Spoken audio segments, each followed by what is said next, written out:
Chapter 2, Mishnah 7. This Mishnah discusses cases where a piece from a single corpse was divided into two pieces. If a bone from a corpse the size of a barley corn split into two pieces, with each piece being less than the size of a barley corn.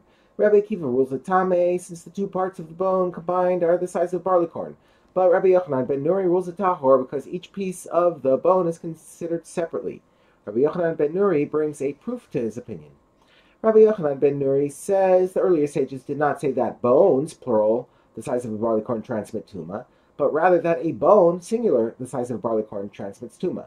This implies that only a single bone the size of barley corn transmits tuma, not two bones that are this size when combined.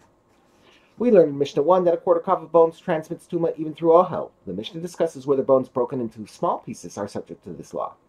If a quarter cup of bones was ground up so that each bone is less than the size of a barley corn, Rabbi Shimon rules the bones tahor because each piece of bone is too small to transmit tuma.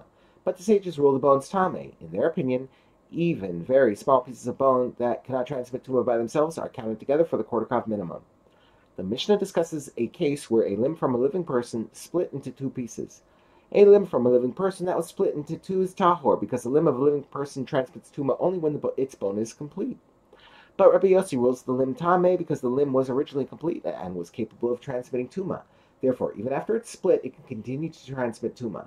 But Rabbi Yossi agrees that if the limb was originally removed in halves, that is, each half of the limb was removed from the person's body separately, rather than as an entire limb, and then split into, the pieces are tahor, because in this case the limb was incomplete from the beginning and was never capable of transmitting tuma.